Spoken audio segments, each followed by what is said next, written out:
Why has Triple H been so successful? Why is Triple H running WWE better than Vince McMahon and Bruce Pritchard on Monday and Friday night? Long-term booking.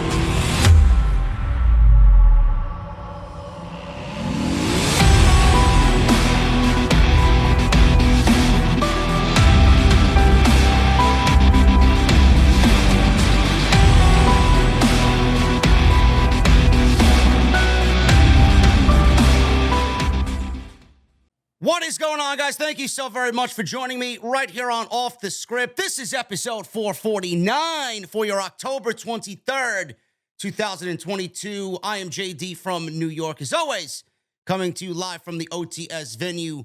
Thank you guys so very much for joining me on your Sunday afternoons, wherever you may be. We have a lot to get into today to close out your weeks, man. We did AEW news yesterday on episode 448. If you guys missed that content, go and check it out. It's on the homepage right now. I decided when I got back from my vacation, I was going to split the AEW and WWE news up into two separate podcasts. I didn't want to sit here live on a Sunday night in the middle of all these playoff games for Major League Baseball and Sunday Night Football. I didn't want to sit here for 4 hours. I just wanted to kind of unwind and relax to close out the week. So I gave you guys a podcast yesterday, and I'm giving you guys another one today. And we split it up for this week only. So if you guys want to go check out the AEW news, there's plenty of it. A lot of juicy information there. Go check that out. It's on the homepage. And today, we're going to talk WWE. I got a follow-up on the entire Triple H wanting CM Punk back in WWE. I know a lot of people are making videos about it. A lot of people are speculating and throwing news and rumors and dirt out there. I got all the latest for you on if that's even close to being a reality or a possibility. I got major updates on that, so we're going to go over that today as far as the big story on Off the Script. WWE changing their premium live event calendar going into 2023. I will talk about that. Potentially King of the Ring coming back, which I've talked about for several years. If you guys have been with me for any amount of time, you know how I feel about King of the Ring being brought back. WWE canceling day one. That concept is now finished. I got news on Karl Anderson and Luke Gallows coming back to WWE. What was the situation with them and what is going to happen with them now being back in the WWE? Triple H talks about Bray Wyatt and the cryptic QR codes and how successful that was. We'll go over that, and we'll round it out with some news and rumors coming out of last night's not really all that good, but somewhat good NXT Halloween Havoc Premium Live Event. I got news and rumors coming out of that as well. So thank you guys so very much for joining me on your Sunday afternoons. Listen, follow me on social media, man. It's going to be a busy week. It's going to be a very busy week.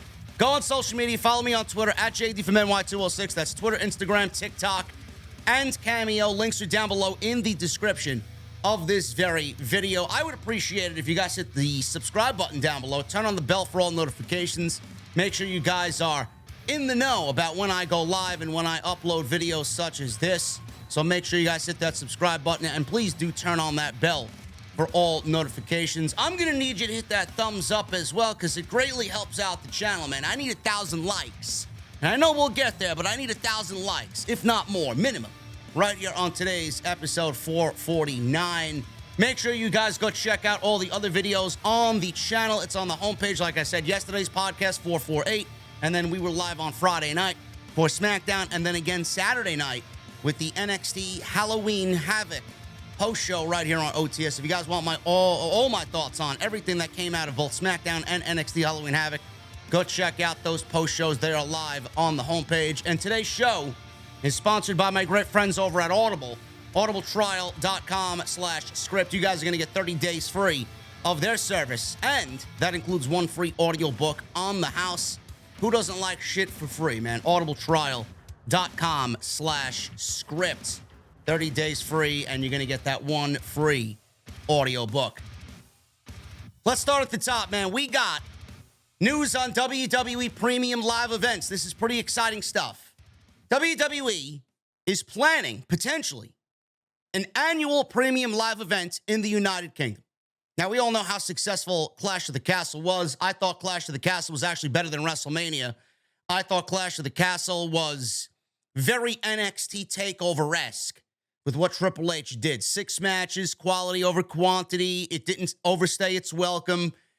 Everything on the show was basically top-tier quality. And the crowd, my goodness, the crowd, man. Over 60,000 people. Some of those crowds, when you go overseas, normally, the time limits and the time restraints of WWE when they can do their shows, I don't mind an afternoon show, especially if it's like that. That was always WWE's holdup. Oh, the time difference, the time zone problem. I don't find that to be an issue anymore. Not when you fit 66,000 people inside Principality Stadium in Cardiff, Wales. I mean, that's ridiculous. And the crowd was hot all night. You're not going to find that energy anywhere else, anywhere in the world. I wish that WWE could bottle that up and take it with them everywhere they go. Roman Reigns, Drew McIntyre, the big selling point of that was the main event of Clash of the Castle. It was the first major pay-per-view for the WWE in the United Kingdom since 1992's SummerSlam, with Bret the Hitman Hart main eventing against the British Bulldog for the Intercontinental Championship. The show happened in September at Principality Stadium in Cardiff, Wales. The finish of the main event featured the main roster debut of Solo Sikoa helping out Roman Reigns by getting involved and helping him beat Drew McIntyre. The show was something that the fans in the UK had requested for years and was a big success for the company. And it looks like UK fans may be in for more events like that in the future as WWE looks to make changes to its premium live event calendar in 2023. In the latest edition of Dave Meltzer's Wrestling Observer newsletter, Meltzer reported that there are a lot of pay-per-view changes rumored for 2023, which include the idea of doing one pay-per-view per year from the United Kingdom to go along with the 2 Saudi Arabia shows.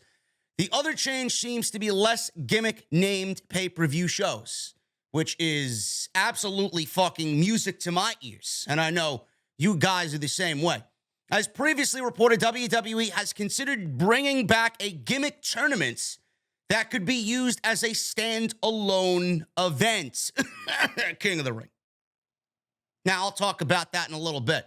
Changes to the schedule come after WWE had canceled the planned second edition of its Day 1 Premium Live events in January. This is incredible news. This is actually now starting to feel like a completely different WWE, if not already being felt by what you've seen on television and the way Triple H has handled the booking on Monday Night Raw and handled the booking on Friday Night SmackDown. Now we're dipping into the pay-per-view schedule, which is something that needed to be changed absolutely. Time and time again, we talked about it. Needed to be changed, absolutely overhauled, which Vince McMahon and Bruce Pritchard did not do because they didn't want to be put in a position where they felt like they were wrong, or Vince didn't want to go back on what he felt was right because he didn't want to use a War Games or use a Halloween Havoc or a Starrcade because those aren't WWE branded shows. He didn't come up with them. He didn't create them. So why would he use them on pay-per-view for WWE? Now we're talking about getting rid of gimmick pay-per-views. Now we're talking about WWE holding a UK show once every year. Now we're talking about, after how many videos have I talked about this, WWE potentially bringing back King of the Ring. I love it. I absolutely love it, and it's something that absolutely, desperately needed to happen for the WWE pay-per-view schedule. Now, Fightful Select reports that WWE is also planning an NXT Premium Live Event. I'm going to talk about this, and then we're going to get back into the WWE swing of things with King of the Ring and them canceling Day 1. But I want to make sure you guys are aware of this since we just got out of Halloween Havoc. WWE's planning another Premium Live Event for NXT. This is on December 10th. It is listed internally as NXT Deadline. That is the new pay-per-view concept that they're coming up with for NXT. And Deadline is, in fact, confirmed coming out of the Halloween Havoc pay-per-view for December 10th. The official name was announced last night, and this is the same day as Ring of Honor Final Battle, which they will be on pay-per-view live earlier in that afternoon, and NXT will air at 8 p.m. like it usually does on that same night. The plan is to hold the event at the WWE Performance Center, and it's expected to be announced. Obviously, it was announced on Halloween Havoc, and it's going to be on pay-per-view December 10th. WWE previously held Stand and Deliver at the beginning of April on WrestleMania weekend in your house for NXT in June. Obviously, we just got done with Halloween Havoc, and now we have NXT Deadline on December 10th. Now, I know that Tony Khan announced Final Battle on Tuesday. WWE had trademarked Deadline in the last 5 or 6 days or so. I don't know if you guys feel the same way that I do, but clearly, and I mentioned this on yesterday's show, because this is exactly what is happening. WWE is blatantly trying to push AEW and Ring of Honor's backs against the wall. That's exactly what they're doing. NXT could have had any other Saturday or Sunday in the entire month of December. WWE right now has no pay-per-views for the main roster at all in the month of December because they're canceling gimmick pay-per-views, and TLC would usually fall in December, and they're getting rid of all their gimmick pay-per-views. So right now, coming out of Survivor Series, there is no pay-per-view after Survivor Series until the Royal Rumble. So we're getting rid of TLC, we're getting rid of Day One, and then the only pay-per-view in January to kick off 2023 and begin the road to WrestleMania will be the Royal Rumble. So you mean to tell me that WWE can't pick any other Saturday and Sunday? They have to pick that Saturday or Sunday that Ring of Honor Final Battle is going to take place on. If that's not done by design and by purpose, I don't know what to tell you. This is the game. Triple H is playing the game. WWE's playing the game. Tony Khan complained about this at the All Out Media Scrum, saying that with Worlds Collide and then Clash of the Castle happening in the same weekend that All Out was taking place, it definitely hurt his business and definitely hurt their numbers. Now, I don't know why he would go on a public platform and express that, because I feel like it expresses weakness, but I don't know why he would need to divulge that type of information. It's only going to open up people to troll him and criticize him and laugh at him and mock him, and then WWE sniveling in the fucking corner somewhere, laughing, ha, ha, ha, ha, we got him, we're gonna do it again. You know, that's their mentality. This is what gets them off. So WWE absolutely doing it on purpose. Meanwhile, we know why they're doing it, but we can also question, listen, I mean, they don't need to take place on the same day. They can have any other Saturday or Sunday in the month of December because none of their calendar is filled in the month of December. Why do you have to step on Ring of Honor's toes? But this is WWE, and what we said yesterday, this is WWE not playing well with others. They're in the competitive mindset now. They have a vendetta to go after Tony Khan and AEW, and that's exactly what they're going to do. And if they have to go after Tony Khan, they can't get to AEW, they're certainly going to go after Ring of Honor.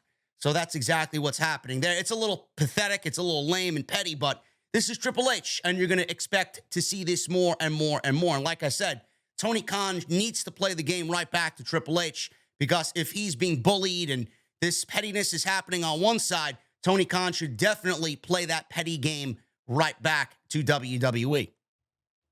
Day one, canceled. Day one is canceled. WWE will not be moving forward with the tradition that is, or the 1 year tradition that was day one. It has been canceled, and I'm glad to see it go. According to Brandon Thurston of WrestleNomics, WWE will not be presenting the event. As of right now, there will be no premium live event between Survivor Series and the Royal Rumble. Now, obviously, that could change, but right now, there is no pay-per-view coming out of Survivor Series until we get to the Royal Rumble. Day one took place in January of this year, the first ever Day One show from the State Farm Arena in Atlanta, Georgia. The main event saw Brock Lesnar become the new WWE champion after beating Big E, Bobby Lashley, Seth Rollins, and Kevin Owens in a fatal five-way. He was supposed to wrestle Roman Reigns, but Roman Reigns, before that show, caught COVID and they didn't know what to do with Brock, so they decided to put him in the WWE Championship match, making that a fatal 5-way instead of a fatal 4-way, and he walked out of the event as the WWE Champion, basically stamping an exclamation point on how terrible Big E's title run was booked by Vince McMahon and Bruce Pritchard. On that card also, Becky Lynch defeated Liv Morgan, and the Usos retained the tag team titles, which I remember being a great match. All their matches are usually very good against the New Day. Good, get rid of it. It's a gimmick pay-per-view. It was a gimmick pay-per-view, not in the same vein or not in the same sense as TLC or Elimination Chamber or Hell in a Cell, but it was a gimmick pay-per-view because it would always have to correlate on January 1, right? It's day 1, January 1. So this was a Nick Khan idea that they clearly did not think fully through, because it's fine if New Year's Day falls on a Saturday or Sunday. I don't mind the pay-per-view on a Saturday or Sunday. I actually prefer Saturday because Sunday people go to work and it's late and, you know, all that other nonsense. But Saturday has been fine. But WWE really didn't think this through, because this year, New Year's fell on a Saturday. And now in 2023, to kick off the new year, it's going to fall on a Sunday. What happens if WWE wants to continue the tradition of day 1? In 2024, New Year's Day would fall on a Monday. They can't have a pay-per-view on a Monday. And you can't call a pay-per-view on January 7th, day 1, because it's January 7th. It's not January 1. You can't call the pay-per-view day 1 when the pay-per-view takes place on December 31st or December 30th, right? It's not New Year's Day. It's not day 1. So clearly they didn't think this shit through. And day 1 is now canceled. It was a gimmick pay-per-view without actually being a gimmick pay-per-view. Get rid of it. Get it out. And I'm glad it's gone. WWE is not having a pay-per-view. And I always found it to be ridiculous that they opted to have 2 pay-per-views in the month of January.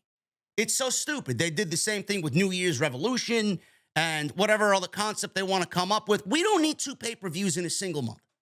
I honestly think that's a little overkill. And I am fine with quality over quantity. One of the things that I've always talked about is that WWE could operate with less pay-per-views. Now, I know that they can't because they have a contract with Peacock, and Peacock wants all the content that they can get from WWE. So, you know, you're stuck with 12 to 13 pay-per-views in the single calendar year. But I've always felt that they don't need a pay-per-view every month, let alone 2 pay-per-views in some months. So I'm glad that it's gone. And I'll talk about what I do think that WWE could potentially do with the void that they have now left in December. They are making major changes to the pay-per-view schedule in 2023. Brian Alvarez reported that WWE officially scrapped day 1. That was the first thing that's needed to be done. Alvarez also noted that there will likely be more international shows and less gimmick pay-per-views. If that is the case, then we will see less shows such as Extreme Rules and Hell in a Cell. TLC could potentially be gone. Elimination Chamber could be gone as well. No other details are available right now because this is obviously still a work in progress, and this is the latest change to the Vince McMahon era and the Vince McMahon way of doing things. Triple H is slowly changing things, and he's going to roll out changes gradually so that the shareholders are a little at ease and they're not being bombarded with change here and change there and change there, which is going to set off a string of uncertainty. People need to take this in slowly and kind of digest it as it comes in. We don't need 6, 7, 8 different things coming out of the Triple H administration to kind of rattle the shareholders there. So this is one of those things that absolutely needed to be changed, and it's going to be a thought process moving forward, and it's going to roll out next year. So as long as we got the gist of it, I am okay when it does happen. Now, no other details are available about any of this. Several names have been brought back in the last couple of months, and there have been several changes made to the weekly shows, and it looks like 2023 could see additional big changes to the product, probably bigger changes than we have already seen so far with Triple H taking over. This is great. This is absolutely great. WWE has so many IPs that they could go back and use for pay-per-views. And I mentioned before, with the gimmick pay-per-views going away, TLC, Hell in a Cell, Extreme Rules, even though I kind of enjoyed Extreme Rules more this year than I have in the last several years just because of the way it was booked. And, I thought it was a decent pay-per-view. I don't think it was the best pay-per-view that Triple H has put on. I do think that Clash of the Castle was better, but he's hit a home run basically with everything he's done so far, minus a couple of hiccups here and there. So TLC, Hell in a Cell, and Extreme Rules potentially gone. I know you guys are happy about that. I'm happy about that. I hated that we needed to see Hell in a Cell once every year because it was that time of the year. I hated that we came to October and Vince thought, well, let's have Hell in a Cell in the month of October because hell correlates with the month of October, and the month of October, we celebrate Halloween.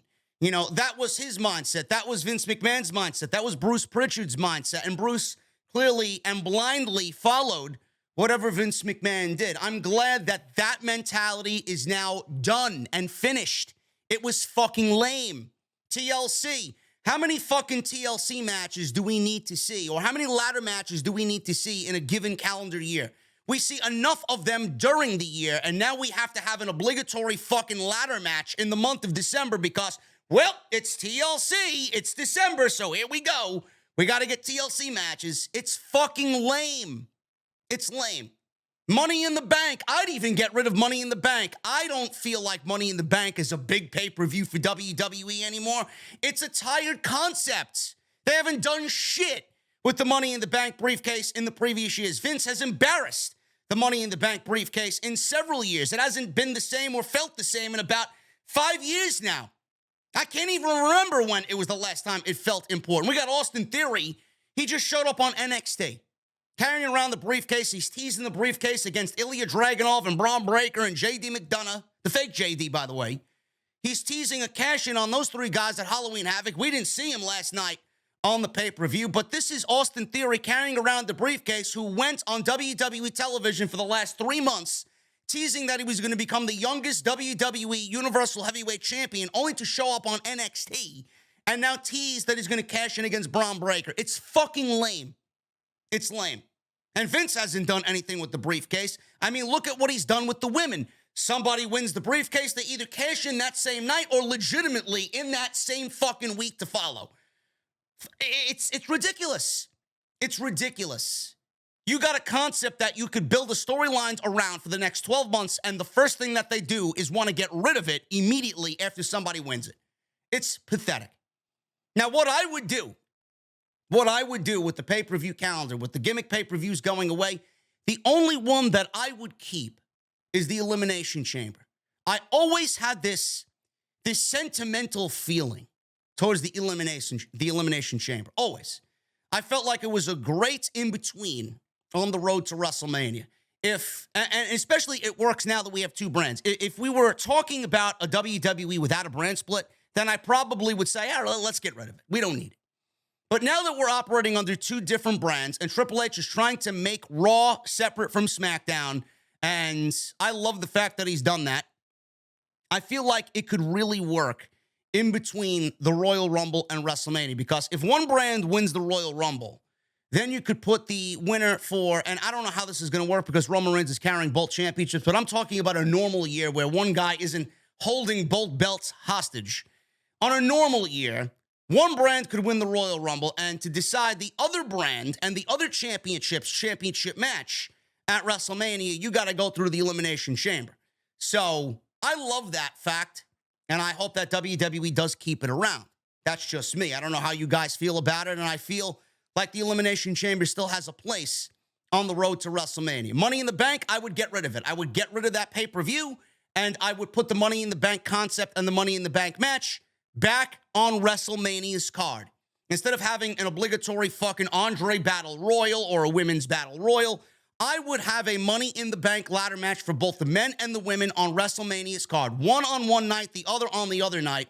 And I would do that in the same way that we used to crown a Money in the Bank briefcase holder back when the concept first was created. Instead of giving it its own pay-per-view, I feel like it would give WrestleMania a little bit more importance. And I feel like instead of getting everybody on the fucking card in a nothing match and getting everybody on the card because WWE feels like they got to get everybody on WrestleMania for the payday and it's their biggest show of the year, you can have qualifying matches leading up to the pay-per-view. You can have qualifying matches for the men, qualifying matches for the women, 6 for the men, 6 for the women. One happens on Saturday, one happens on Sunday, now that WrestleMania is a 2-night event. And you give people a reason for being on WrestleMania. You give people a reason to be in that match, and you build importance around it. You want to be on WrestleMania. You want to vie for a championship match in the Money in the Bank ladder match. You have to prove it to me. That's the way it should be done. That's the way it's always should have been done. Making it its own pay-per-view, WWE succumbed to the popularity of it because the fans wanted more of it. And now WWE, in the years that we've seen, has killed the concept to a point where it's not really all that important anymore. And WWE, and more specifically Triple H, needs to bring the concept back to being important. And it being important should be having it happen at WrestleMania. That's just me. Now, what do we do in the interim? Money in the Bank is not going to be on the pay-per-view calendar in a June or a July. What do we do? It's funny you ask, because WWE is actually thinking about bringing back the King of the Ring tournaments. Many fans have advocated, me included, every year. I always talk about it. I've given you guys fucking gold every single year about what to do with the King of the Ring. It's a very simple thing. Many fans have advocated for WWE to bring back the tournament, whether as a standalone event or something that takes place on television. In the latest edition of the Wrestling Observer newsletter, Dave Meltzer reported that there is talk of bringing back the King of the Ring tournament with a show that would be both King and Queen of the Ring. Now, before I get into the rest of the report, do we need a Queen of the Ring? Do we? Do we have to do everything that the men do and do the same exact thing for the women? No, I don't think so. And the reason why I say this before anybody jumps down my throat is because, and I know Triple H would probably do it right, but there was never a Queen of the Ring tournament or a tournament to crown a Queen of the Ring or anything like that. It's always been a staple with the men on the roster. And after last year's Queen of the Ring or the Queen's Crown, whatever the fuck they called it, I never want to see another women's tournament ever again. It left such a bad taste in everybody's mouth. I can't even, I don't even have the figures in front of me. But when you have Zelina Vega beat Toni Storm in 90 seconds in the tournament, I think I've seen enough, honestly. And WWE did nothing to make that tournament feel important at all. The same thing with the men. I don't even know who was in the men's tournament, but Xavier Woods ended up winning the tournament. And all WWE did was give Zelina and Xavier Woods these terrible, cringy, royal gimmicks because they won the King of the Ring, and they won nothing. They didn't win a championship match. They didn't win a fucking contendership. Nothing. They didn't win nothing. A trophy, a cape, a crown, nothing. They had nothing. They were given a scepter and a fucking crown. That was it. That was it. And it was fucking lame. These tournaments should be important to both Raw and SmackDown. And it's a very simple way to really create captivating television. And if WWE is thinking about bringing back the King of the Ring tournament, that's a start. Do I want it to take place on Monday Night Raw and on Friday Night SmackDown? The answer is no. Because if WWE is getting rid of all gimmick pay-per-views, then they need to get rid of all gimmick pay-per-views. Money in the Bank does not need to be a pay-per-view anymore. I don't give a shit what anybody says. It is a dead concept. Not really a dead concept, but a concept that has lost its appeal and lost its importance. Let's get it back to being a WrestleMania staple instead of a random Andre the Giant Memorial Battle Royal with a fucking ugly-looking trophy that looks like I could pick it up on fucking aisle 5 in Walmart. Give me a fucking break with this shit, okay? The King of the Ring tournament does not need to take place on television. It should be the bridge between WrestleMania and SummerSlam. This is a very easy thing to do. It would create captivating television. For the months leading into SummerSlam, WWE can have qualifying matches leading into the King of the Ring.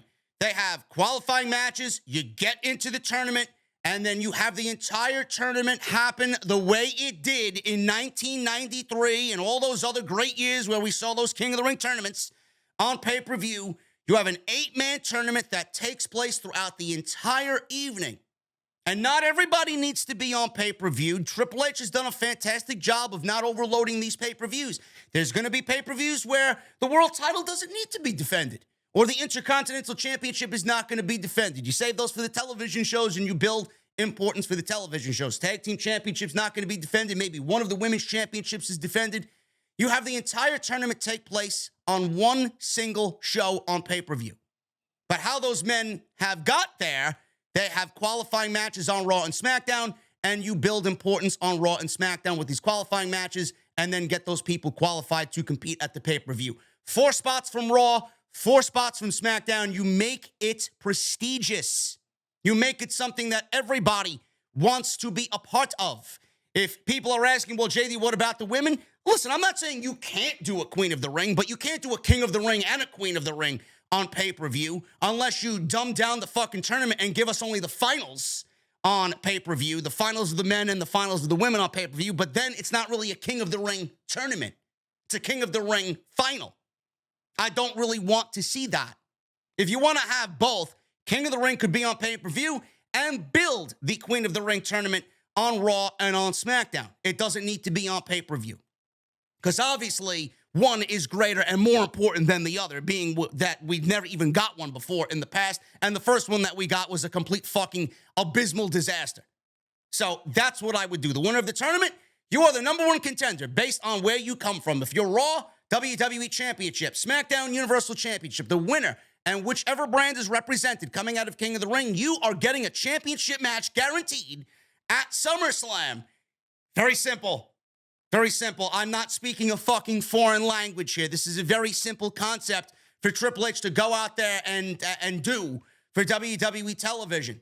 It gives them meaning on Raw and SmackDown. It gives them a main event guaranteed for SummerSlam. Same thing with the Queen of the Ring. If you want to do that on Raw and SmackDown, guaranteed women's championship match, whoever comes out of that tournament on which brand they are representing. Very simple. The other thing that I've talked about greatly and in detail is if WWE doesn't want to do a King of the Ring tournament like they did back when Brett won it and Owen won it and all those great tournaments, if WWE wants to adopt, and I could see Triple H doing this, but it may receive some criticism and it may be a little bit too involved for WWE. I would love to see it. I think I prefer what I just talked about more. But if WWE doesn't want to do a King of the Ring tournament on pay-per-view and they want to keep Money in the Bank where it is in June or July and have that pay-per-view still be a thing, WWE can do what New Japan does with the G1 Climax and have a Block A and a Block B.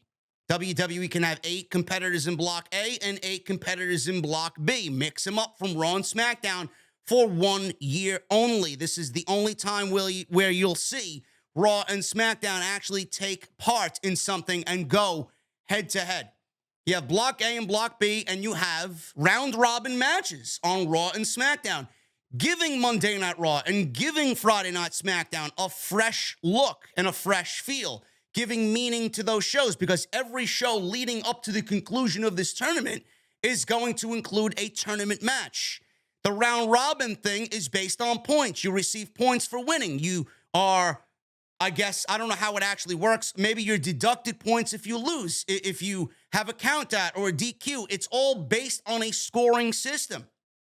And if WWE wants to adopt that, I think that would be great. And then the finals could take place on a pay-per-view before SummerSlam, or you really want to build it up as a main event on a Raw or SmackDown, you could do that as well. And then the winner of this tournament would get a number 1 contendership or a championship match at SummerSlam. That's what the winner would get if they win the entire thing. It should be a staple for the summer of WWE. We got WrestleMania in the spring. We got SummerSlam in the tail end of the summer. We got Survivor Series in the fall for Thanksgiving. WWE needs something right at the beginning of the summer. We got Royal Rumble in January, right when WrestleMania season starts. We need something to fit there in the beginning of the summer. And that, one of those two concepts would fit absolutely perfect. Now, the gimmick pay-per-views, WWE has a bunch of IPs. They could get rid of TLC and Extreme Rules and Hell in a Cell and fill them in with old WWE pay-per-views. Armageddon or whatever you want to talk about, old classic pay-per-views that WWE could bring back from their earlier days. Or WWE with December, I mentioned this earlier, I could see Triple H filling that void in December with something like Starrcade. Because I've always talked about, well, why don't we use Halloween Havoc and some of these IPs that they've obviously paid for and now own?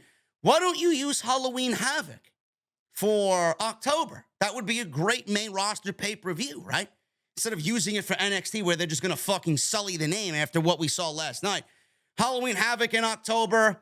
How about a Starrcade in December? Triple H is a lover of the old school. He loves all that shit. I could see him bringing that back. Maybe we get that. Or maybe we get nothing at all. It's still up in the air. But this is something that honestly and clearly excites me. It presents so many more different openings for creative and booking and to make things feel important. That's something that resonates with me. That's something that I find to be most important and what we need to fix. Raw and SmackDown have been a lot better, don't get me wrong, but they need to feel important on a weekly basis. WWE Triple H has done a great job with the pay-per-view so far, and I feel like they have been must-see for the little time that he's been there. But we need to start making things feel important. We need to start making things that happen on a yearly basis, something like the King of the Ring happen on a yearly basis, with that being a huge, important, pivotal part of the WWE calendar that resonates with the title match at SummerSlam, that builds new stars. Something like this has so much importance behind it that, we all talk about WWE wanting to build new stars. We need to get into the process of building new stars, and something like a King of the Ring tournament, if it's done correctly and it's given the amount of prestige and importance, could build tomorrow's superstar, tomorrow's household name, tomorrow's WrestleMania main event. And I know you guys agree with me on that. I'm very much looking forward to seeing what Triple H does, because he himself is a former King of the Ring winner. He himself knows exactly how important that tournament is to one's career. And if done right, it could catapult somebody into superstardom. So I'm very excited to see what WWE does with their pay-per-view calendar. And I will keep you guys updated on anything that happens, especially if King of the Ring is announced as a yearly staple once again under Triple H. Backstage news on WWE's anniversary for January 30th anniversary of Monday Night Raw. This is approaching and plans are already being discussed. WrestleVotes reported this week that plans are in motion for the show, and when Vince McMahon was still running the company, there was talk about the show happening at the Manhattan Center in New York City. That was the home for Raw during the early years of the show. Something that I genuinely loved every single week. As you might recall, the 25th anniversary of Raw took place in two locations. Portions of the show were filmed at the Barclays Center in Brooklyn, and the other parts of the show aired from the Manhattan Center. That show featured several returning names like Stone Cold Steve Austin, and the show kicked off with Austin Stunning McMahon and Shane McMahon. There's no word on who might be brought in, but expect to see some returning legends to make cameo appearances. Well, if Triple H did such a great job with this DX reunion on Monday Night Raw this a couple weeks ago, there's no doubt in my mind that he's going to have a blast booking this show, and it's going to come off exactly the same way as the DX 25th anniversary reunion. WrestleVotes tweeted, and I quote, "I'm told plans are in motion for the 30th anniversary of Raw coming up in January, prior to the new leadership taking over. Having the show from the Manhattan Center again in New York City was on the table. I am unaware if that is still the case." Now, WWE, they're making more money now hand over fist. And if they really want it to be special, right, doing it from a Barclays Center is easy. That's WWE's new home in New York City. How many shows have we seen from the Barclays Center? This is your 30th anniversary. You only get one time, one chance to celebrate a 30th anniversary, right? That's a big fucking number for Monday Night Raw. Do you want it to take place in the same fucking arena that all your other shows, all your random fucking Monday Night Raws throughout the year? How many times do they run the Barclays Center for a SmackDown and a Raw throughout the year? It's the same shit. You want it to resonate. You want it to feel special. Holding it from the Manhattan Center is going to make it feel special because WWE is the largest wrestling company in the world, and here they are back in 1993, like we entered some fucking vortex.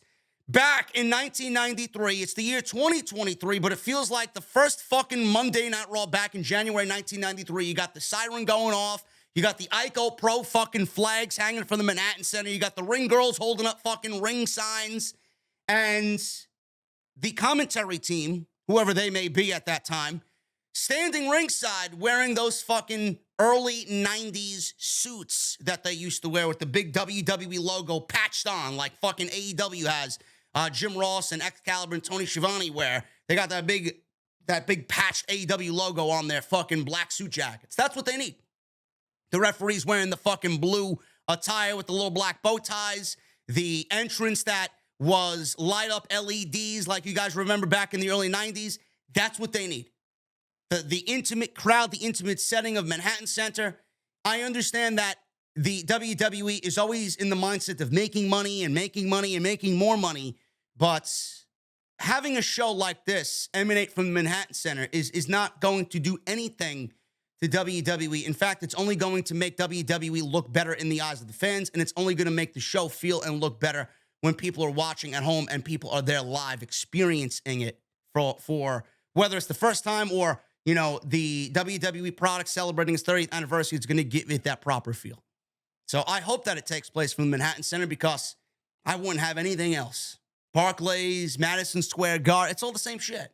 Manhattan Center, you rarely ever do Manhattan Center. If WWE wants to run the fucking Hammerstein Ballroom right down below as well, right downstairs from Manhattan Center, they could do that.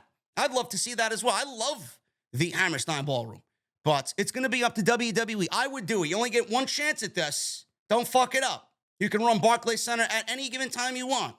Let's do the Manhattan Center to celebrate Monday Night Raw and 30 years. Update on Triple H. He had COVID and was not at Monday Night Raw this past Monday.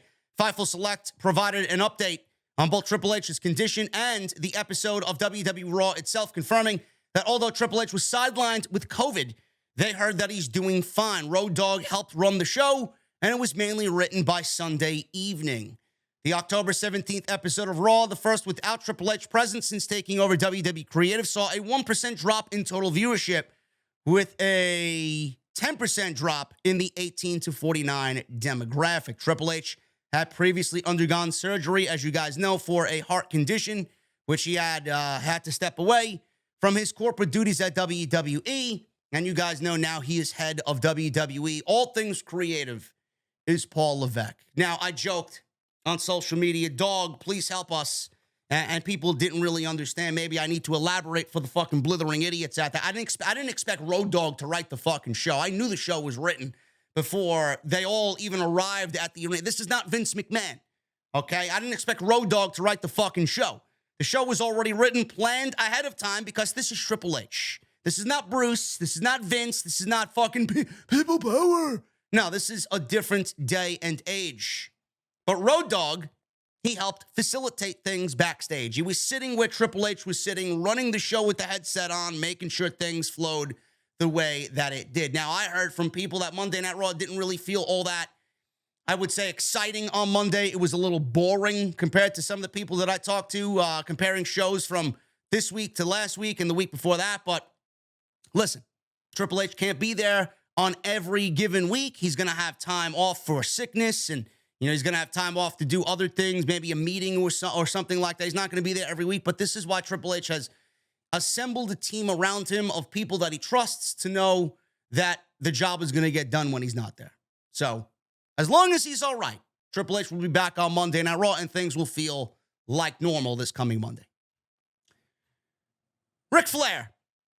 Ric Flair, again on the bottle, and I mean that sarcastically, as he makes a ridiculous comment about Charlotte Flair and a potential feud with Bianca Belair.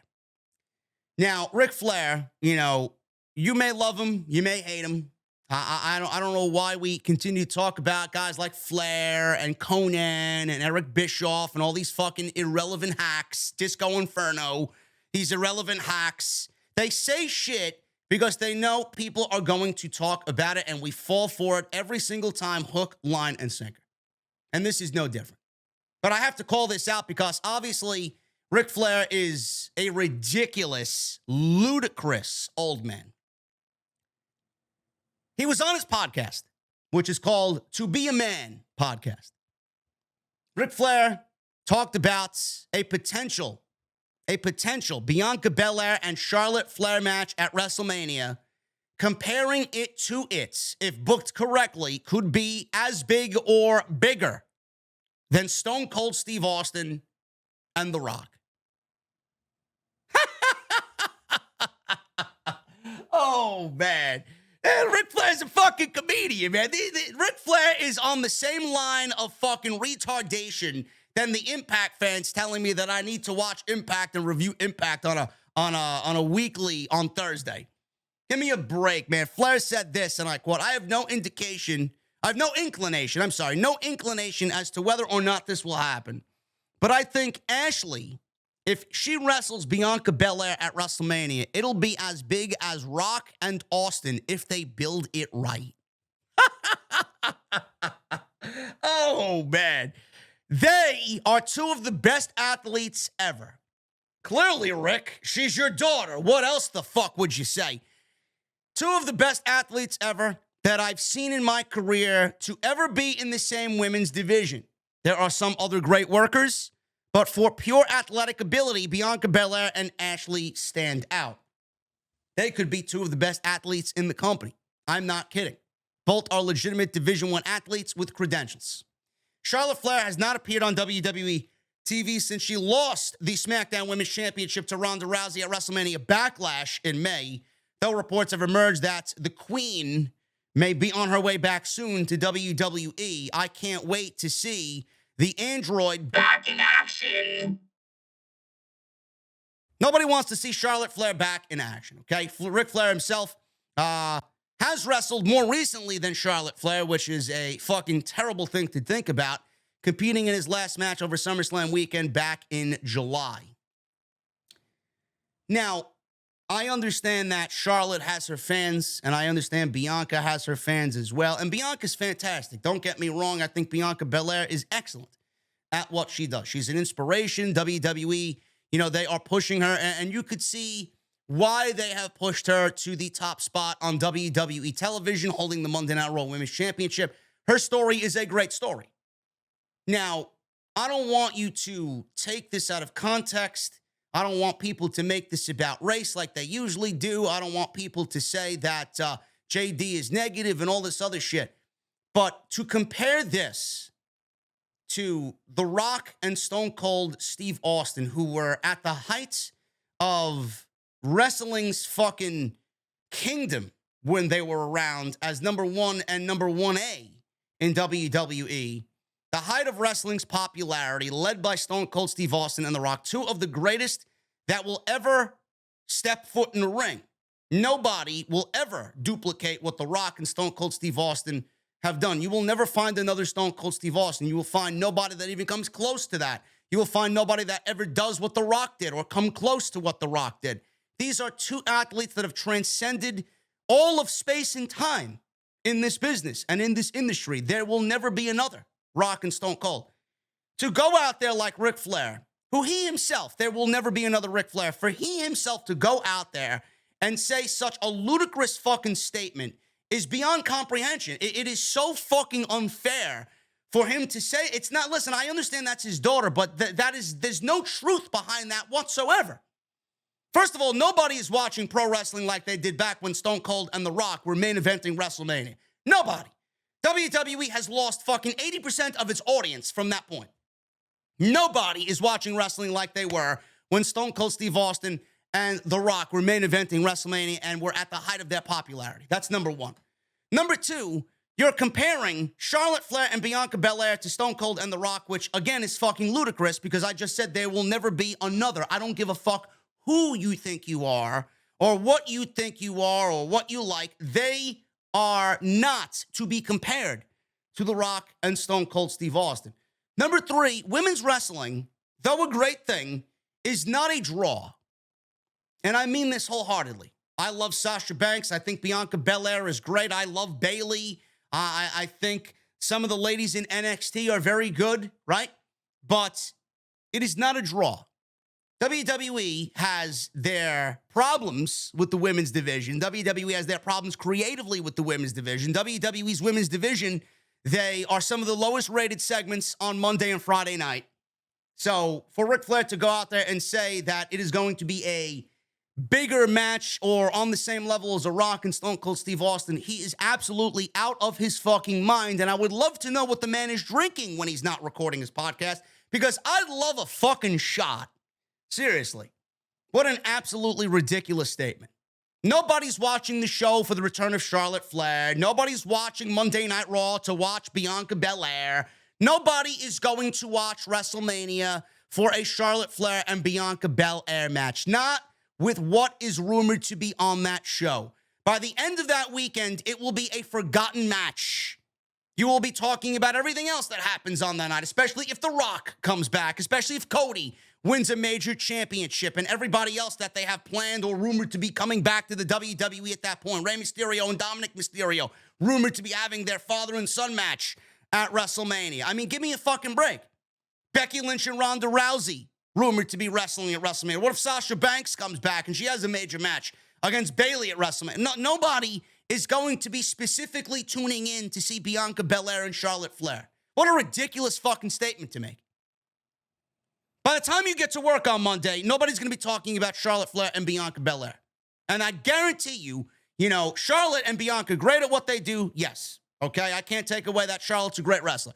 But they're going to have a lofty fucking, couple of matches to live up to. Lofty expectations to live up to, because Becky and Bianca, their WrestleMania match was great. Their SummerSlam match was probably better than what they did at WrestleMania.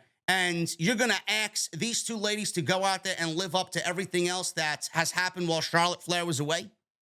I don't know who's clamoring to see the return of Charlotte Flair, but in my honest opinion, the division is actually a lot better without her being on television, because it opens up for more of the division to breathe. Even though WWE hasn't done a real good job at creating somebody to take Charlotte Flair's position. So they're basically welcoming Charlotte Flair back and waiting for Charlotte Flair to come back because of their indifference to book and create new stars. Nobody wants to see this match happen, and I know I don't. There's a lot better that you could do with Bianca Belair at WrestleMania, and it doesn't include Charlotte Flair. Triple H, he details the buzz that was generated for Bray Wyatt's return to WWE with the White Rabbit Project.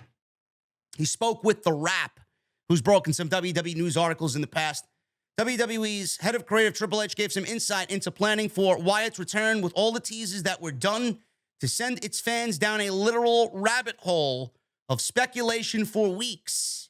He says this, and I quote, "We created the White Rabbit Project, intended to lead our audience down this literal rabbit hole of content to help build anticipation for Wyatt's return at Extreme Rules on Peacock. It started with flickering lights in arenas and continued with the release of other Easter eggs like hidden QR codes within episodes of SmackDown and Raw that led viewers to more clues that kept them guessing and tuning in each week. It culminated in what we believe was a massive payoff for our fans and for the WWE." Now, Triple H didn't say how much Wyatt was involved in the planning. There was a report saying that WWE creative was largely hands-off with everything, and mostly everything was the brainchild of Bray Wyatt and the people that are specifically hired to work with Bray Wyatt creatively. Now, Bray Wyatt addressed the audience for the first time on the most recent episode of SmackDown. That was October 14th, before this past week on Friday, where we saw him kind of in a backstage element and his theme music was playing, and he was largely talking about what had happened the week prior, and then he went off into this tangent of, I guess he was talking about his inner demons, and he was talking about his split personality. That's the way I interpreted it. And then we seen the debut of Uncle Howdy in another cryptic vignette with another QR code that led us to asylum papers and paperwork with Bray Wyatt's name on it that he was an inpatient at an asylum. Now, the rumor is that Uncle Howdy is Vincent of The Righteous from Ring of Honor, or Honor No More in Impact. He works with Impact as well, which you may not know because Impact, it's watched by nobody. But Bray Wyatt is one of the most captivating things on television right now, and it's leading to people watching SmackDown on a weekly basis. Bully Ray offered his opinion on Busted Open Radio about Bray Wyatt's return. He says this, and I quote, and normally I don't really agree with Bully Ray. I think he pretends to be smarter than he really is. He thinks his opinion is the only one that really matters. But it also seems like Bray coming out as Wyndham, or Bray Wyatt, whatever you want to say, in his purest form, wanted to be good, wanted to bear his soul, but the voices in his head, the characters that he's portrayed, just will not let him. And that's the road I think they're going to go down. Got to be careful, though. With The Fiend, they painted themselves into such a corner where the guy was impervious to pain. They have to be able to have this depth of character in which Bray can still wrestle a match and work a match. I absolutely fucking agree with Bully Ray. They don't need a supernatural gimmick. We didn't know what was going on with Bray Wyatt. I don't know if that was actually Bray Wyatt's interpretation and what he wanted the interpretation of his character to be, or if that was a Vince McMahon, Bruce Pritchard thing. You know, we didn't know. Was the mask giving him the power? Was the red lighting that he wrestled under giving him the red lighting? WWE made it more of a spectacle instead of Bray Wyatt going out there wrestling a match, and we know he can wrestle a match. I see some notable people in the community claiming that Bray can't wrestle. I honestly think these people hate fucking professional wrestling. I mean, they're asking, you know, name me a match that's not Bryan Danielson that he was in the ring with, because Bryan Danielson can bring a 5-star match with anybody. I mean, I don't understand why we need to go down that rabbit hole and use that as an excuse. Yes, Bryan Danielson can wrestle a fucking Victoria's Secret window model and bring it to a 5-star fucking match. That's not the point. The point is Bray has done everything else that he can with a lot of big notable talent to make you think that he can wrestle. He's wrestled John Cena, great match. He's wrestled AJ Styles, great match. He's wrestled Moxley, great match. He was in one of the best Elimination Chamber matches ever, and he beat AJ Styles and John Cena in that Elimination Chamber to win his first WWE Championship, and then wrestled AJ Styles the very next night on SmackDown. I don't really understand why people say Bray can't wrestle. Yes, he's wrestled Bryan Danielson. His best matches came with Roman Reigns when he was the Eater of Worlds, Bray Wyatt. So please continue to tell me that Bray Wyatt can't wrestle, and I'll make you continue to look like a blithering fucking idiot. Bray Wyatt can wrestle. It's not Bray Wyatt's fault that Bray Wyatt's most important and pivotal fucking portion of his career was hijacked by a 77-year-old fucking senile, demented old man who wanted him to fucking come out with red lighting and stand there impervious to fucking pain, basically ruining his character. That's not Bray Wyatt's fault. Bray Wyatt coming up through the ring and cutting up through the ring and grabbing people and dragging them down through the depths of hell. That's all Bruce Pritchard and Vince McMahon. That's not Bray Wyatt. We know Bray can wrestle. Bray Wyatt's father is one of the best technically sound professional wrestlers of all time. Bray can wrestle. We don't need another fucking mysterious, spooky, and impervious to pain character. It's not going to work in 2023. It worked when I watched The Undertaker back in 1991 because I didn't know any better. Nobody wants to see that shit in 2023. He also spoke on the important issue that Wyatt faced during his first WWE run. My biggest fear for The Fiend was what happens when the bell rings and the house lights go up. Now what? Now he's just another pro wrestler. In a ring, you have this character that has so many layers. It's so deep. But once that bell rings, you're a pro wrestler and you got to wrestle a match. And that's where the disconnect came from me with The Fiend. Absolutely 100% agree with Bully Ray. 100. I love all the fucking look of The Fiend, the music and the theme song and the entrance and all that shit. But when the bell rang, it almost feels like everything went out the fucking window. It's like I just fell in love with what the presentation was, and then the bell rang, and it's like, what am I watching? You know, you need to emotionally invest yourself in all aspects of the character, not some. Because then it's not going to translate well when he actually has to do what he needs to do. And at the end of the day, what he needs to do is be a professional wrestler. Absolutely 100% agree. CM Punk. A lot of people have compared CM Punk and his return to Bray Wyatt's return at Extreme Rules. And we talked about CM Punk yesterday on the podcast, and we talked about him having a potential buyout of his AEW contract and the rumor of him going back to WWE, that Triple H reportedly would be open to working with CM Punk in some capacity because at the end of the day, Triple H wants to tell compelling stories, and CM Punk back in WWE would tell a compelling story. Now, I don't think he's going to end up going back to WWE. I think he would make himself look like the biggest hypocrite in the entire industry ever, and I don't think that's going to happen. And I don't know what pro wrestling company would want that man's attitude in their locker room after what he did to AEW, what he did to the locker room, and what he did to Tony Khan. I don't know who would want his services. It started off as a fucking beautiful thing, and then it turned into a complete disaster.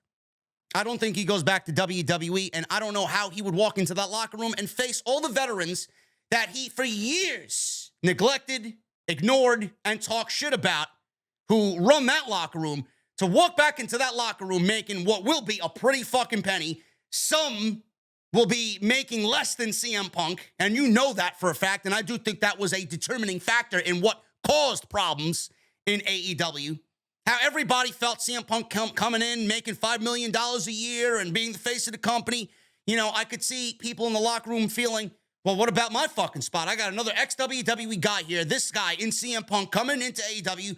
Me now, my spot, moving down the fucking ladder, right? I'm here to fucking make a point and prove a statement and prove myself to Tony Khan and make more money yet.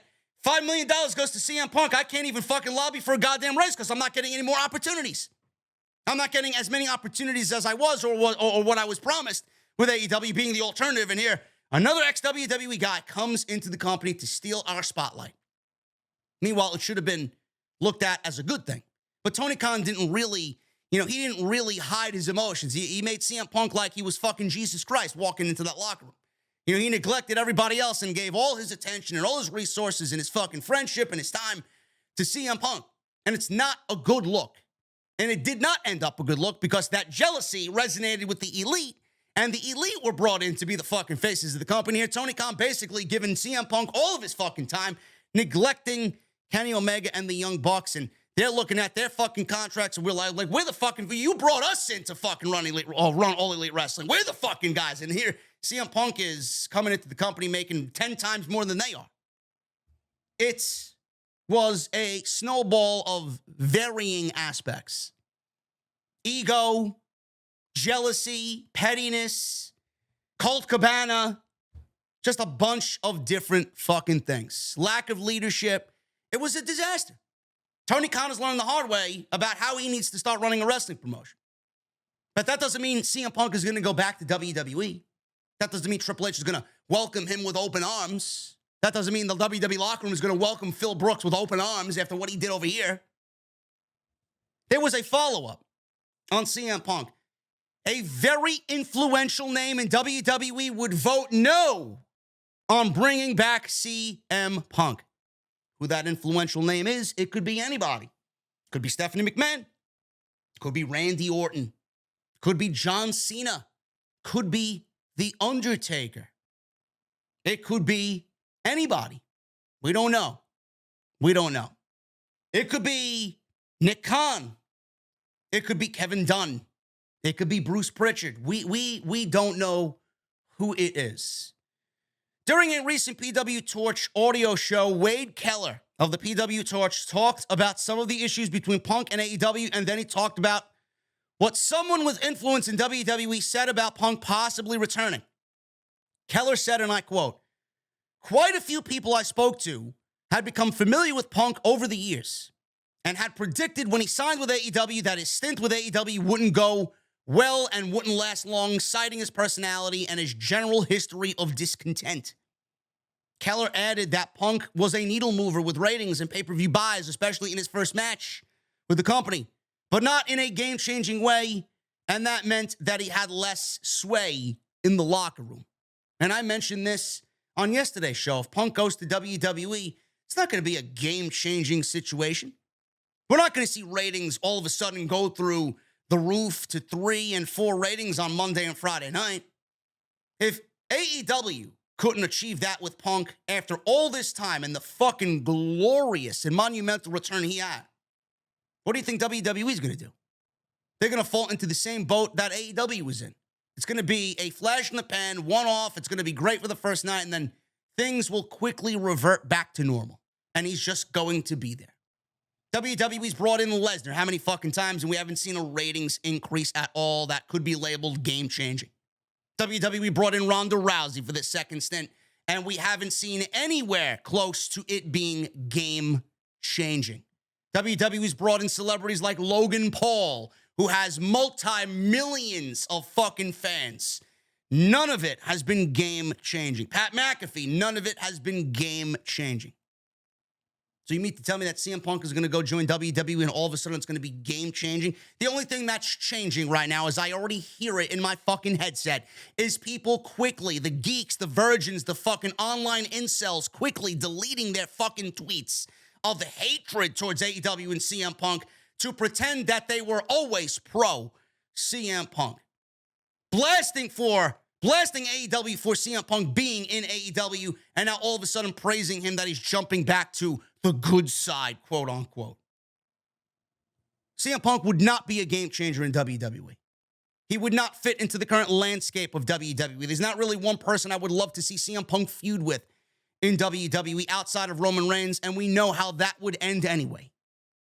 It's not a good look for everything he said in his 7 years of absence, which continued on AEW television. He was never shy about letting his feelings known about where he used to work and what he thought of the people that worked there. Keller added that Punk was a needle mover with ratings and pay-per-views, not a game-changing way that he had less sway in the locker room. Keller added there was some jealousy of his rumored salary. There you go. You know, upwards of $3 million per year. I heard it was $5 million a year. $3 million per year, probably with the merchandise sales, it would probably eclipse $5 million. With understandably some wrestlers thinking that their spot on the card moved down a notch and their potential push was delayed a year or two because of him. There you go. Second thing I just mentioned before, there you go. Jon Moxley has made it clear that he wanted to be an alpha top guy. Cody Rhodes wanted to be an alpha top guy. He saw himself as that. Kenny Omega was initially seen as being that. Bryan Danielson was, in a certain way, redundant to Punk as lead babyface. So summarizing, mid-card wrestlers saw themselves being displaced by the aligning of Punk, Cole, and Danielson from WWE fame into AEW's atmosphere all at once. That's what caused partially some of the locker room discontent. And this is what I said yesterday. And Wade Keller is basically confirming what I said yesterday. WWE and all of their fucking firings ended up in AEW. Tony Khan ended up picking up literally everybody that ended up working for Triple H at one point or another. He brought them into AEW thinking that it was going to be a game-changing setting for AEW. Look at all the ex-WWE talent I have. But the thing that Tony Khan did was quickly move AEW away from what really made it special and what really brought it to the table. We watched and fell in love with AEW because of the MJFs and the Darby Allins and the Jungle Boys and all those year ones, right? And then you quickly moved away from that. And I understand signing a guy like CM Punk and signing a guy like Bryan Danielson. Do not get me wrong. If Adam Cole is out there, I'm signing Adam Cole. But you're bringing in the Malachis and you're bringing in the Swerves, who's worked out fantastic. That's another guy I'd go out there. You got to bring Swerve and you got to bring Keith Lee. And these are guys that I would go out. He legitimately brought in everybody, which then led to discontent because not everybody was going to be able to be featured on TV. And that led to discontent in the locker room because people weren't being featured on TV. And all the young guys, the year ones, were being moved down the ladder at a rapid pace. And the fans were growing impatient because some of their favorites were being used on TV And they thought when they watched AEW television, look at all the ex-WWE guys here. If I wanted to fucking watch WWE, I'd go back and watch WWE. What is Tony Khan doing? He did what he did, and it ruined the special feeling that AEW gave us in year 1 and year 2. That's not a good look. And I honestly feel like AEW is kind of getting back to that. Look at the Acclaimed. Look at what he's done with the Acclaimed and how over they are. Homegrown talent. Jungle Boy, Luchasaurus, MJF, right? Eddie Kingston. Not really a homegrown talent, but he's AEW, right? Sammy Guevara, Darby Allin, guys like this. That's what needs to be on television. Wheeler Yuta. I'm not saying you can't go out and bring in an ex-WWE guy, but you can't go out and bring in every ex-WWE guy. Wardlow. Why isn't Wardlow being used on television? There's a problem, and it's a big one. And it's tiresome of just reading about it, hearing about it, talking. It's tiresome on a weekly basis, and nothing is being done. And now we are pinpointing the problems with this CM Punk situation, and Tony Khan has yet to do anything about it. I want to see him go back to what brought AEW to the dance and made it special. And it's going to be a difficult one for Tony Khan because at one point, he was deemed the alternative. Yes, when Vince McMahon was in charge. But now he is no longer the alternative because the same thing that he promised to give us, Triple H is now giving us. How is he going to stand out over Triple H? Now, that's the test. That's the question. That's the answer he needs to go out there and seek. How's that going to be? I don't know. What is he going to do? I don't know. But that's what he needs to do. That's what he needs to figure out. So, summarizing, mid-card wrestlers saw their spot being displaced. Keller also stated that at first, Punk was seen as someone who was cool, pretty chill, and approachable in the locker room. On the possibility of Punk going back to WWE, Keller said, as I talked about this fall, Paul Levesque is more likely to bring Punk back than Vince McMahon would have been, not less. That doesn't mean Paul Levesque was a fan of CM Punk. But Paul Levesque is in a different position than Vince McMahon. Vince McMahon never believed in CM Punk. And therefore, in the way that he pushed Punk, never really fully got behind him. Paul Levesque, while he thinks Punk's personality-wise might be more trouble than he's worth, has shown a history of recognizing wrestlers who are over with today's fans that he himself might not have predicted would be over. Somebody who's currently in WWE and is within the sphere of influence of Paul Levesque's decision-making would be a hard no as of me asking this person today. A hard no on endorsing the return of CM Punk, even if it would help business. I won't go into exactly what was said, but when I asked, I got a long paragraph of one sentence after another of negative comments about how they feel about Punk now compared to 8, 9, 10 years ago, based on what happened in AEW in the last 13 months. And by the way, related to this, I talked to 3 people of significant stature in AEW in the last couple of days. I asked how a vote would go in the AEW locker room if they were asked if they wanted Punk to return. One person said he wouldn't fare very well. Another person said he thinks he might not get a single vote. And someone else says he doesn't think he'd get many votes. I think he'd get some personally just based on conversations I've had in the last 6 weeks with others. The 3 people I just talked to in the last few days are higher, prominent people of influence in that locker room. So that tells you something about his standing and why I think if Punk were to return, it wouldn't necessarily go well for him in either WWE or AEW. And I think that falls into the calculation of Tony Khan right now. And it might fall into the calculation of Paul Levesque. I still believe Levesque would be more likely to bring him in than Vince McMahon for the reasons I just said, but I think there would be some pushback by people in Levesque's sphere of influence, end quote. Listen, you guys can have your own opinion on it, your own stance on it. Triple H can have his own stance on it. The people that he surrounded himself have their own stance on it. The locker rooms in both companies, Tony Khan, they have their own stance on it. Is CM Punk valuable to a company? Yes, I don't think that really is a question that anybody is doubting. But is he worth the trouble? Is the amount of money you're going to have to pay him worth the fucking headache that you are inevitably going to get? We were promised a different CM Punk. We were promised a new CM Punk, a refreshed CM Punk, a CM Punk that wanted to be back in this business amongst the fans and amongst his peers. Clearly, he devolved into something that was worse than what we heard about in AEW. He's older, he's slower, he's more injury prone. The fuck are we paying him for if he cannot be the leader in that locker room that he promised us he would be? He's going to do that in WWE? I don't think so. Paul Levesque may want to bring him in for a special match here, a special attraction there, like an Edge or a Brock Lesnar or a John Cena. But CM Punk back on WWE television, I'm telling you right now, would not make a lick of a fucking difference. Outside of that first ever return appearance on Monday night or Friday night, which more than likely would be on SmackDown, it would not be as big as you are expecting it to be. Because if it didn't happen in AEW with all the fucking resources that Tony Khan had and all the talent that he had for CM Punk to work with, I don't understand it. Is it going to be any different than Punk working with a Kevin Owens or Punk working who doesn't like him, right? Is it going to be any different with Punk working with a Balor or an AJ? Give me a break. Give me a break. WWE's brought in people in their past, and nothing's really changed as far as ratings or anything as far as that's concerned. So it wouldn't be a lick of a difference if Punk went back to WWE.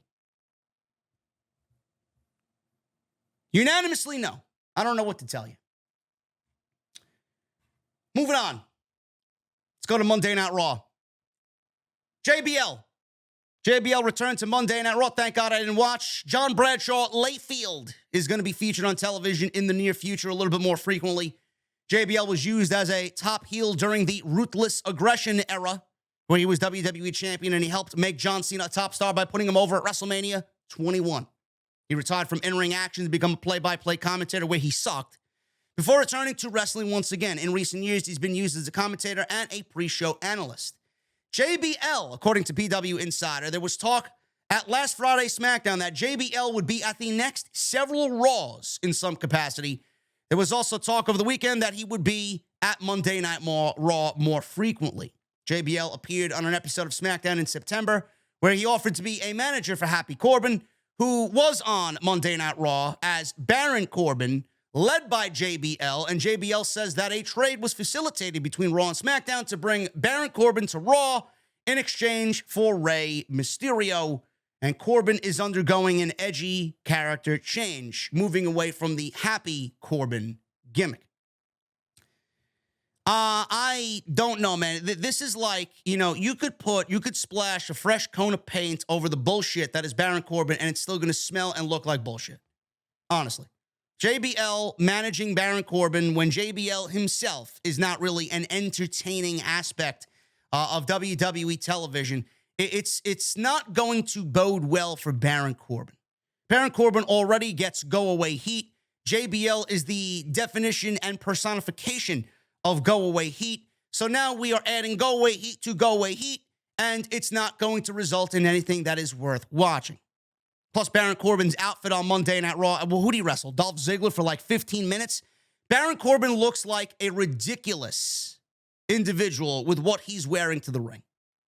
Honestly, if we're not going back to the Lone Wolf and we're not doing all of that Lone Wolf-esque shit that was great for Baron Corbin, I don't know what the fuck we're doing here.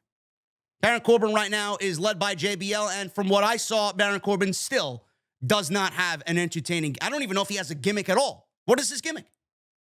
This is not going to bode well for Baron Corbin. Seriously. It ain't going to go anywhere. Becky Lynch, nowhere close to a WWE return. There were rumors flying around, potentially, that Becky Lynch could be back at the end of September. Well, it's October 23, and we're on the cusp of Halloween. And no Becky Lynch sighting as of yet. Fightful Select reports that they were told that the company had yet to follow up with Lynch about a possible return at that point, and she was never slated for a September return. WWE hoped that Lynch would be able to avoid surgery and would be able to return in a few months with rehab. Lynch was backstage at Raw last week, but as of early September, her doctors and physical therapists had thought it would be at least a couple of months before she could return to the ring. As of this writing, there is no definitive timetable for Becky Lynch's return. Those in WWE creative said that they were hopeful to have Lynch back by the end of the year, but that wasn't guaranteed, and was more being optimistic in the hope that she wouldn't have to have surgery. The top star suffered a separated shoulder at SummerSlam in July. While away from WWE, Becky Lynch has changed her look, which you guys can go and check out on social media.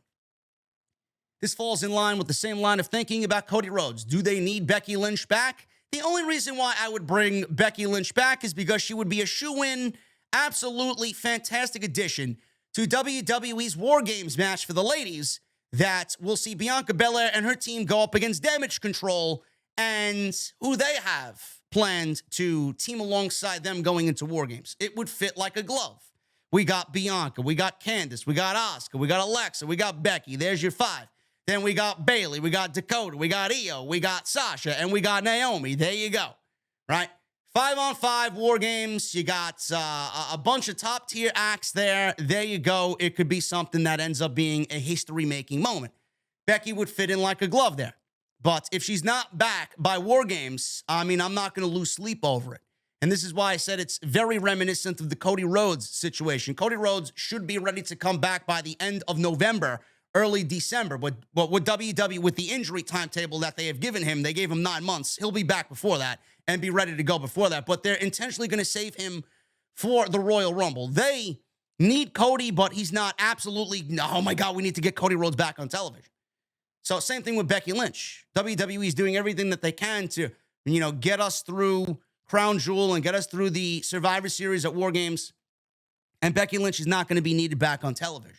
That's why we're seeing such a heavy, stance on Damage Control and Bianca Belair and her girls on TV. They're doing this to buy time. Becky Lynch will be back, and I do think that Becky Lynch will be back by the Royal Rumble. I think that Becky Lynch will be back and get that same treatment like Cody Rhodes is supposedly going to get at the Royal Rumble, and she will win the Royal Rumble and challenge Ronda Rousey at WrestleMania in Los Angeles for the SmackDown Women's Championship. That's what I think is going to happen. We don't need Becky Lynch back on television right now, especially if Charlotte's on her way back, and then maybe Sasha. Sasha, I just saw, is training for an in-ring return. There were photographs floating around on social media of Sasha in-ring training. Clearly, that means something. We saw the same thing with Bray Wyatt, and all of a sudden, we saw him reemerge back on WWE television. We could be seeing the same thing with Sasha Banks and Naomi. So if we get Charlotte, Sasha, and Naomi back, I mean, Becky Lynch, though it's great to have her back, it's not going to be, oh my God, we need Becky right now. We can keep Becky out and give her the proper return and build her for WrestleMania. Luke Gallows and Karl Anderson signed the big money deal to return to WWE. Fightful Select is reporting that Gallows and Anderson had interest in WWE while they were under Impact contract and weren't exactly shy about it. However, their Impact deal got extended by a month and they finished up in late August. They were working in New Japan Pro Wrestling without contracts, and Karl Anderson is still the never openweight champion. But it's not going to turn into the never going to defend that championship. Fightful had reported that the Good Brothers were working in New Japan without contracts and had committed to dates through January's Wrestle Kingdom. And this was on a handshake agreement. It was confirmed to us at Fightful that New Japan Pro Wrestling were very aware that Gallows and Anderson were headed to WWE, and future New Japan Pro Wrestling dates are still happening. We've even heard that from one side, there are hopes that the January 4 Tokyo Dome show is still on the table, but a lot can happen between now and then. Fightful was told that Anderson and Gallows were only under a verbal agreement in Japan, and those duties are being allowed to be fulfilled. However, they have officially signed with WWE for what was said to be a big money deal. Whatever that is, none of my business, none of your business. The fact that they worked under a handshake deal, and it's being reported now that New Japan's president is very upset about Karl Anderson and Luke Gallows going to WWE. It's something that I'm glad to see. They fit with AJ and Good Brothers, and a club feud with the Judgment Day is basically money. It writes itself. I love it. I think it's great. But the thing is, this is pro wrestling. Like I said, yes, you can't trust anybody in this business. It was a handshake deal, right? There's no contract signed.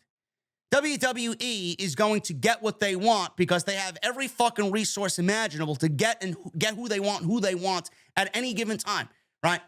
So with Karl Anderson and Luke Gallows, I don't know how much more time they think that they have left in this business.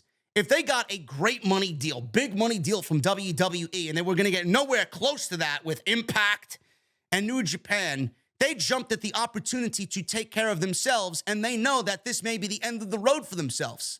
Holding a fucking never openweight championship, which is fucking bullshit anyway. Who gives a fuck about the never openweight championship? They don't give a fuck about that.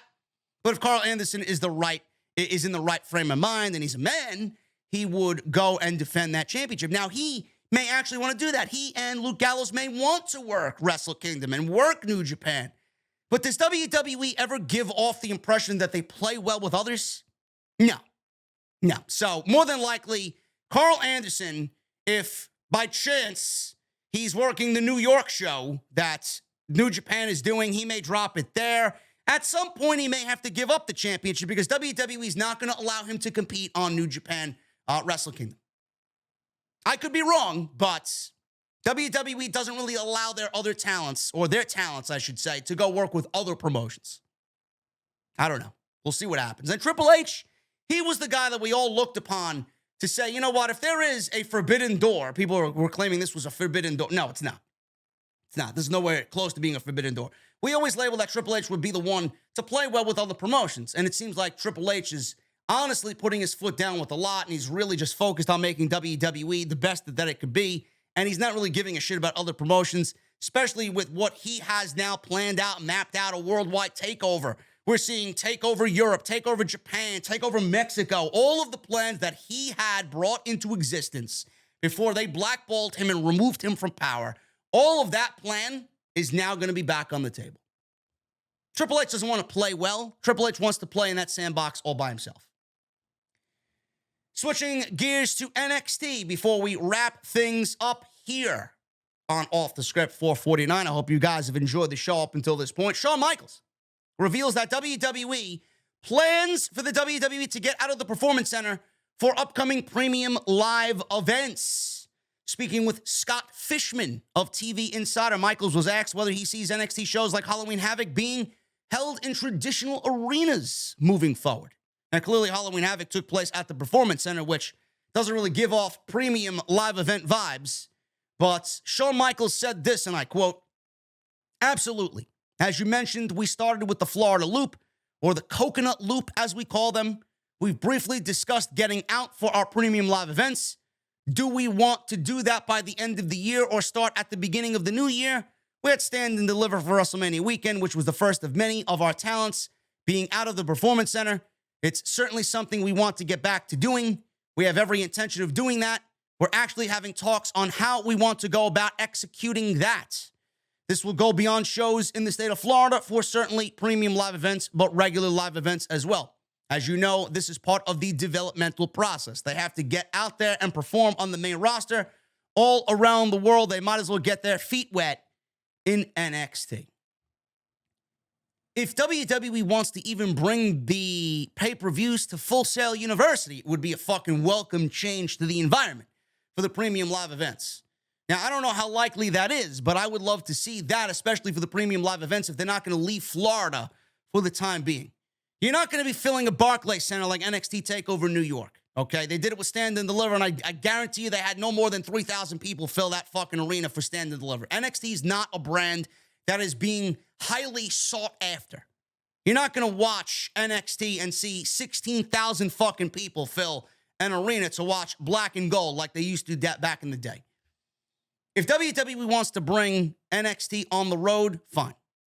If they want to do premium live events, they cannot happen at the Performance Center. Either Full Sail University to give it a different feel, or other smaller arenas like AEW runs with Dynamite. That would be perfect for NXT. Running them outside of NXT or NXT events outside of the Performance Center would be such a welcome change to the brand. New fans, not that fucking cringy, same old fucking bullshit crowd that we see in the Performance Center where they love everything and they hate nothing. It sucks, okay? Those are very, very, very biased fans. WWE needs to get out of the Performance Center. I'm not saying they can't run weekly television at the Performance Center, but they need to do what they can to get out on the road and give premium live events a special feel. So we'll see what happens moving into 2023. And finally, guys, if you watched Halloween Havoc, we talked about this briefly on the post show last night. During Halloween Havoc, we saw T-Bar, Dijakovic, Dominic Dijakovic. T-Bar, he was part of the Retribution staple created by Vince McMahon. The Retribution storyline fell apart, and wrestlers like T-Bar floundered on the main roster with Vince McMahon in charge. It looks like the current regime is attempting to give Dijakovic a fresh coat of paint. During the Halloween Havoc post-show media call, Shawn Michaels gave credit to NXT writer Johnny Russo. I don't think there's a relation to Vince Russo, for coming up with the idea to burn the mask, and he did not deny that the vignette is to signal the end of the T-Bar character. The change for T-Bar Dijakovic has been rumored for some time because PW Insider reported back in August that there was talk of repackaging him. T-Bar has deleted most of his tweets. One of the deleted tweets was posted back in August, said, and I quote, "I sense something, a presence I have not felt since," end quote. Now, I know a lot of people are going to say, well, why don't you bring Dominic Dijakovic back on the main roster? Is he main roster ready? Absolutely. Dominic Dijakovic is absolutely main roster ready. He wrestles like a main roster performer, and I said he would have looked great in Judgment Day alongside Damian Priest and Finn Balor and Dominic and Rhea Ripley. Now, clearly that's not happening. So why are we moving him back down to NXT? The reason why Dominic Dijakovic is being moved back down to NXT is because he has had, and he's worked main event, he's worked superstars, and he's worked with guys like Ali and Shelton Benjamin and Cedric Alexander. He's gotten his reps in, but he hasn't been in front of a live audience. Nobody knows who he is. If you're going to send Dominic Dijakovic out there on Monday Night Raw without anybody knowing who he is, what good is that going to do Dominic Dijakovic? It's not going to do him good at all. So what the mindset here is, and, you guys can correct me if I'm wrong, the mindset here is with Dijakovic going back down to NXT, it gives them another main event guy, number one, okay? Gives them a main event guy. It gives him the opportunity to reset himself. It gives him the opportunity to erase everything that Vince did. Work in front of that crowd that is going to treat him like a superstar. Work in front of that crowd that is going to give him the reaction that he deserves, to get his feet wet again, to feel the energy of a crowd, to get in there and work with guys that are, somewhat on the up. And some of the veterans down there, work and get your feet wet weekly. Become and feel like a main event guy in front of that audience. Win a couple of championships. And then when you're ready again, because he was ready then and they fucked him up. Now he's got to start over. And when you're ready again, then you can go to the main roster where Triple H, Daddy, Papa H is going to take care of you and you'll be on your way. At that point, you'll have that feeling back, that passion back, and being in front of that live audience. You'll have your new character. People will know who you are. You will have made a name for yourself via social media and working the weekly television shows and the premium live events. This is a good move. For people like me who have known about Dijakovic for many years and seen his work in the black and gold, yes, we know what he can do and what he's capable of. But seeing Dominic Dijakovic back on the main roster would have been great. This is going to be more for Dominic Dijakovic to get his feet wet, get his name out there, get his name in the WWE universe well known, and then make the jump when he is ready and, most importantly, when the fans are ready. Guys, that's all I got for you.